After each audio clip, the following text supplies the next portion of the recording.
Dawn, welcome. Hey, Mike, how are you? I'm good. I'm good. And it's glad to have you back. So, for those who don't know you, Dawn Mahan is an innovative project management educator. She's made it her mission to make studying for the PMI and studying the PMBOK in general as accessible and easy as possible. And more recently, she's coined the phrase Projectland to represent the world where projects happen, where the rules are just a little bit different to the rest of the world. So it's great to have you back. And it's great to talk to you about what's really important to you about project management. Thanks, Mike. Thanks for having me again. I really appreciate it. It's great. We had a great time last time. And if you haven't, by the way, seen our video where we talk about certification and training and qualifications, do take a look at it if that's something you're interested in, because Dawn was fantastic on that video. So I was so keen to have her back. Thanks, Mike. Anyway, Dawn. Yes. First off, I want to get from you your top 3 tips for project managers or for doing project management. All right. So my first tip is that you need to embrace that you are a leader. So you're not I prefer the term project leader over project manager to remind you that you are a leader. And what that means is that you get to create a healthy culture that gets results. So no matter what kind of storm is going on in your organization, what kind of culture there is in your organization, you get to create your own little bubble for your project that is a healthy culture that gets results. So that's that's one of my signature talks. So it's the culture countdown, right? Fantastic. And that's part of the idea, which is why I'm so passionate about that tip. Absolutely agree with that one. What's number 2? Number 2 is, humans are the hardest part about Projectland, right? Absolutely. So no matter what tech you're in or, industry you're in, it's the humans that make it hard, right? Yeah. And they don't always mean to, sometimes they mean to, but it's just a fact of life in Projectland. So, so my tip here is about the human beings. And one of the things that I like to suggest is that you can organize your stakeholders into 3 fun categories. Oh, yeah.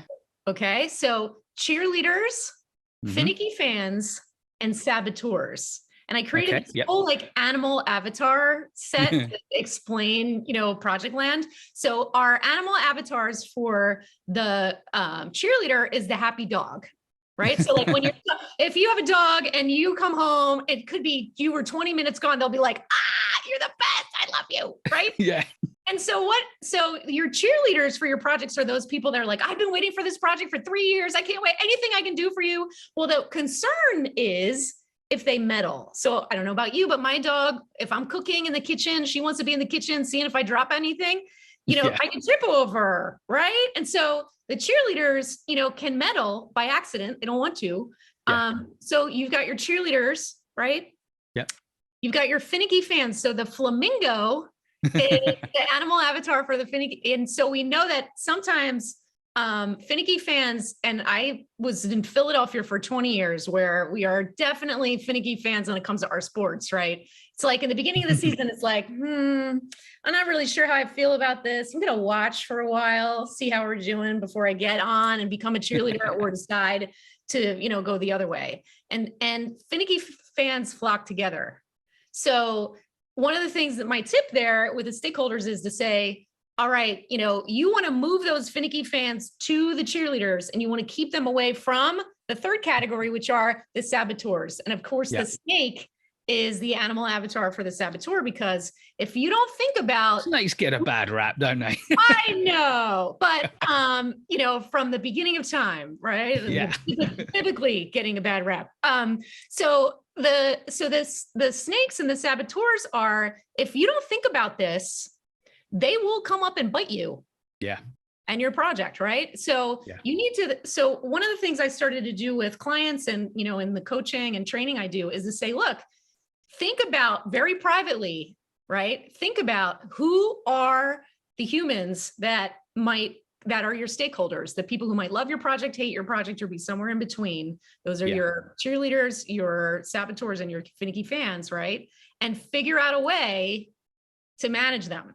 So that was a lot for tip number 2. But what I tell my newbies especially is your job as a project manager is to do whatever you have to do to get your team to do what they have to do when they need to do it.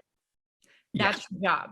And I have done all kinds of gymnastics to get my team to do what they need to do when they need to do it. And I've embraced that that's my job. And so when a project manager says the words, "That's not my job," I just cringe, Mike.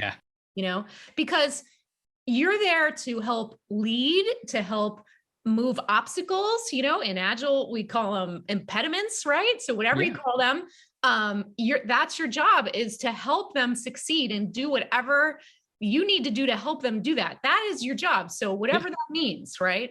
So that's tip number 3. It's a servant leadership role. Your job is to protect your team from the rubbish that gets in the way of doing their job, and to provide them with the food and water that keeps them going. Great. So I can't wait to hear what your 2 favorite project management tools are. Yes, tools. Everybody likes to talk about tools, and everybody asks me what my favorite tools are. So I love it that you're doing this. So I'm going to go on opposite ends of the spectrum. So for simple and for cultures that are not yet mature in Projectland, I like to use simple tools. So back in the day, right, of in-person work, I use these. Right? Post-it notes. And so in the virtual world, there are 2 tools that I recommend that are like sticky notes on steroids, or Post-it notes, right, on steroids. One is Trello, and it's free. It's free for you. You can use it in your personal life. And the second one is, if you have Office 365, you may already have access to Planner, which is by Microsoft.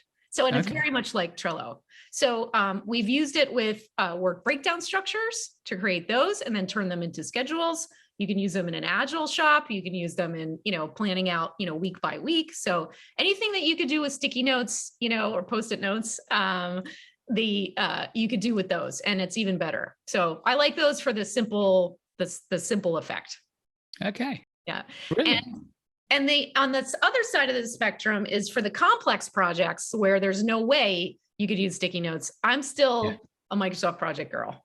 Okay. Yeah. Yeah.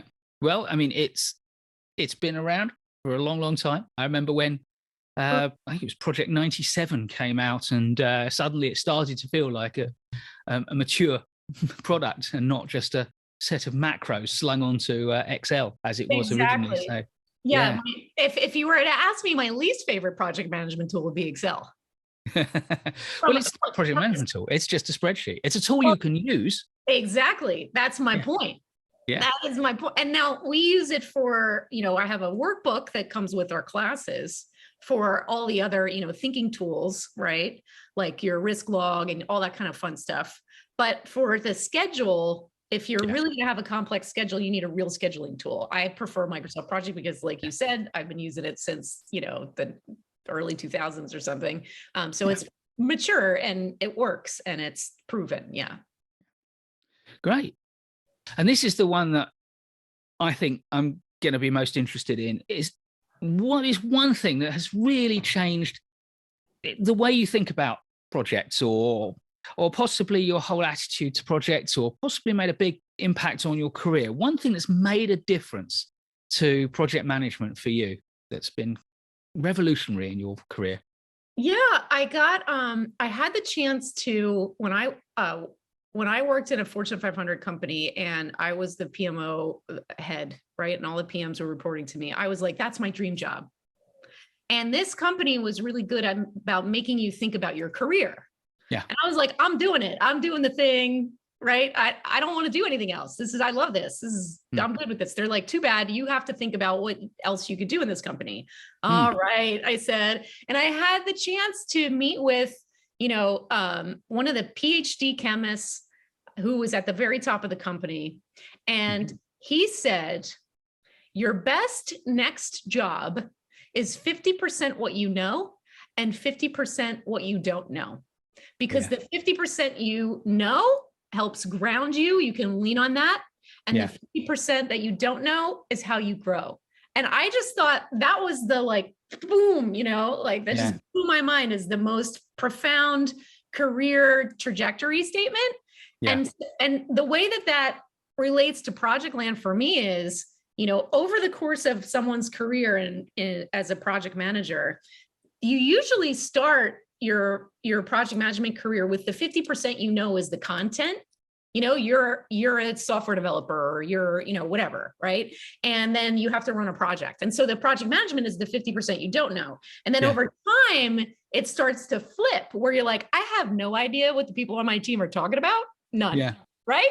And the 50% you know is the project management. But so for people that get bored really easily, like me, right?